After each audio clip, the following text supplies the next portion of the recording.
introduction, what comes to mind is the fact that there are different facets to a dance talent. As dancers, we were given different gifts and in different quantities. For instance, they can be people who are fantastic movers. This person has high degree of kinesthetic talent. She moves with great fluidity, connectedness, flexibility. She can see a movement with her eyes and she can easily repeat it.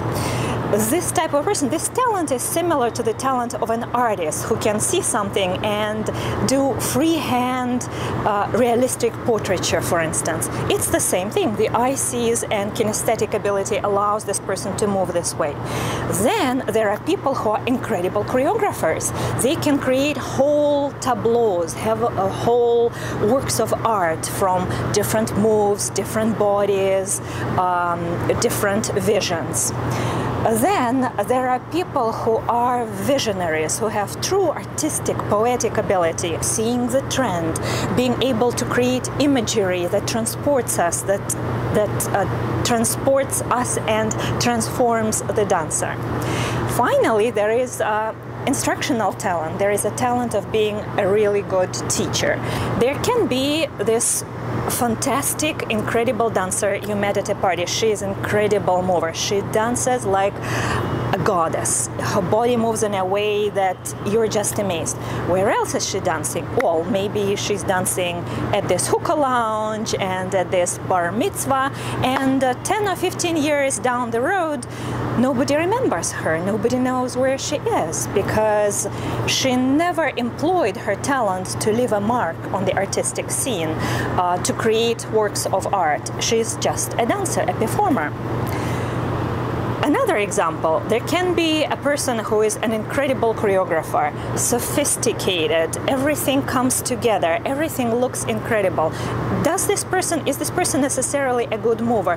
Well, not necessarily. Maybe in this or that case, the movement is a little stiff and her moves are kind of shallow and she is not quite graceful here, not quite graceful there. She's not a great mover, she's just a good choreographer. How about a person who is a fantastic visionary? And meanwhile, you know, the visionary talent, it's not necessarily a dance talent. This person just employs the language of dance to write their poetry. Maybe this person is not exactly a good dancer and maybe even not a great choreographer. And we all know people like this, but fantastic visionary who can create a trend, a movement, a look, something that has a truly mass appeal. And we all know people who are maybe a great mover or a great dancer, fantastic choreographer, but can't really teach to save her life. And she's teaching. We know she's teaching over there, but we don't want to be her students. So if you received many of these gifts, you're lucky. But most of us get only some portion of it, and we work every day of our life to compensate by acquiring skills, by hard work, to compensate for the gifts that we're missing. So, for instance, if you are a person who has this visionary ability and you want to use the language of dance to express yourself, to express your visions, to tell a story, do you really need to study with another person like that? I understand that you're attracted to another visionary, to another poet, a person of great, true artistic ability, but maybe not necessarily, because what you really need is you need somebody to teach you the language. As a poet, do you want to study a foreign language with another poet? Maybe not. Maybe you need a teacher of a foreign language as a second language to learn words, sentences, grammar, and to be able to speak this language before you write the poetry. So you need somebody who is an incredible technician as your teacher, as their primary talent. If you are a great organic mover, and this is my case, this is my primary talent, I am a great mover. I can easily see the movement, I have high degree of kinesthetic ability, I easily learn, I can implement many sophisticated trajectories simultaneously. So do I need to learn with another one like me and then languish for the rest of my life in Moroccan restaurants and hookah lounges and bar mitzvahs rather than fulfill my destiny as an artist. No, I need to work with somebody who will give me a great schooling of choreography, give me a discipline to take this movement ability that I have and package it into something larger than just the talented body that I am. I need somebody to give me an ability to take those elements and create real works of art, leave a mark on the art scene. And finally, you certainly want to study with somebody who is a real teacher, who has methodology, who can break things down and serve them to you in a way that you can digest and enjoy while learning. So these are the things to keep in mind. I think it's all about the match between your abilities as a student and the primary talents of your instructor. Looking to find a teacher in belly dance. I think that the first thing that they need to do is find out, what are they after? Are they looking to get out of the house once a week and hang out with their girlfriends and maybe sweat a little bit? Or are you really looking to become a better professional dancer? And I think that there's value in both of those choices, but I think it's important that the dancer understand what she's after.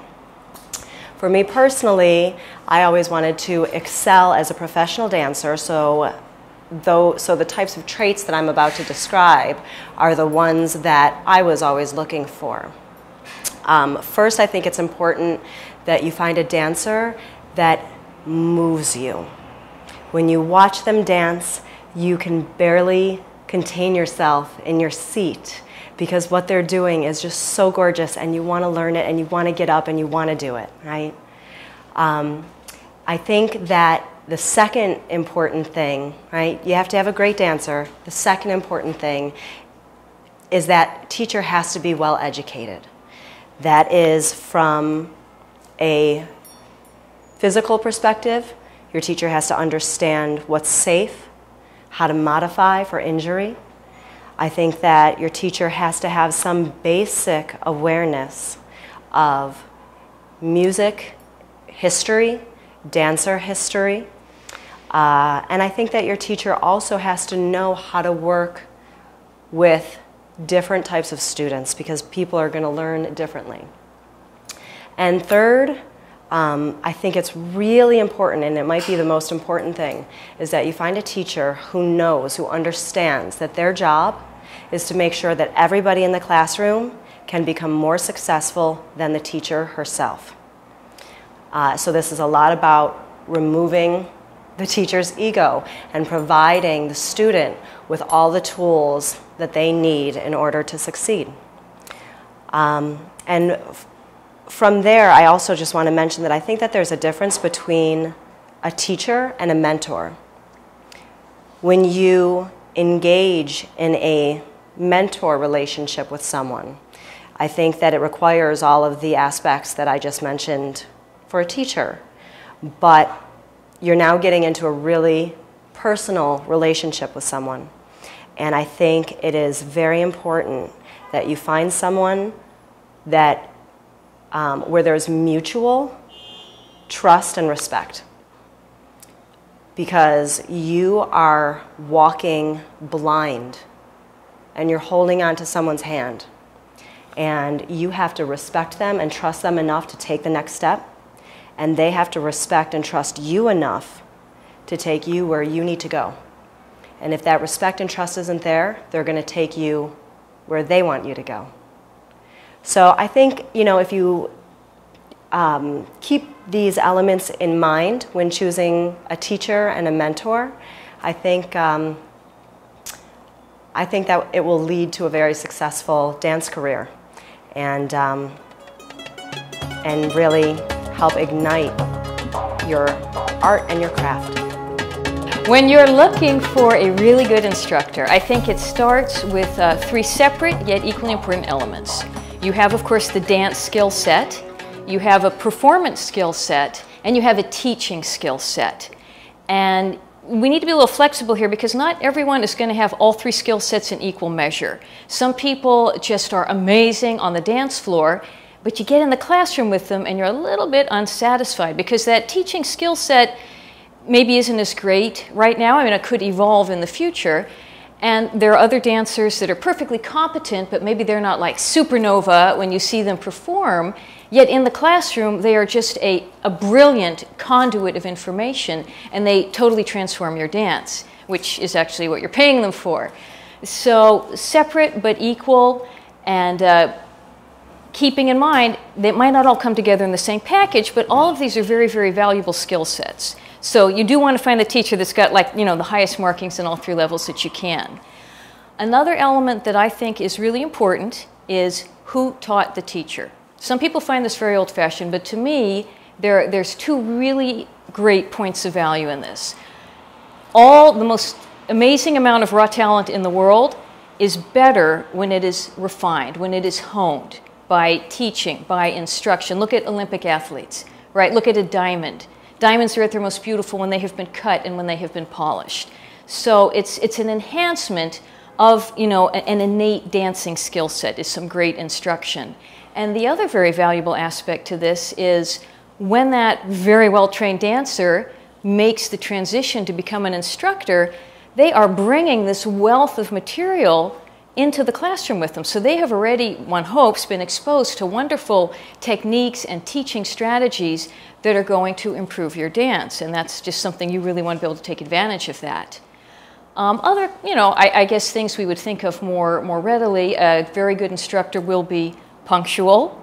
A very good instructor will be prepared. There are certain things that should be done outside the classroom so that your time and money are not wasted in your hourly session or however long it is. I think a really great instructor teaches equally, equal opportunity instruction. Everyone in that room gets equal instruction and equal courtesy regardless of size, shape, ability. It is a totally egalitarian structure in the classroom. An excellent instructor is going to give you constructive criticism. Some people, they don't ever want to hear any criticism, but I'm sorry, you're never going to grow to your full potential as a dancer without it. A good instructor will provide this critical feedback to you, but in a non-derogatory and non-judgmental fashion. And to me, what really separates like your truly, truly, truly great instructors, it's kind of a difficult quality to define, but I would call it a quality of generosity, a spirit of generosity. This is an instructor that is in the classroom with you. They are reaching inside themselves, all of their talent, all of their training, all of their experiences, their tips, their tricks. They are sharing it freely. It's like, welcome to the banquet, come and feast. And they give it to you, no strings attached. And these instructors are so delighted when they see their students shine, when they see students get it and move forward. And whether that moving forward means they themselves become professionals, or even if they move to another instructor that can provide things that this current instructor cannot, they are delighted that they were part of that process. They take pride in having been part of that process, not in a weird ownership way, which sometimes we see. I taught her, I made her, she's mine. But again, freely given, that they were so happy they contributed to making you a better dancer, and so happy they have contributed to the belly dance community at large by putting good product out there. And maybe in the final analysis, if you want the best way to gauge whether someone is a really good instructor or not, look at their students. Their current students, their past students. What type of students have come from this instructor's teaching? And you will have a very accurate estimation of what kind of instructor you have.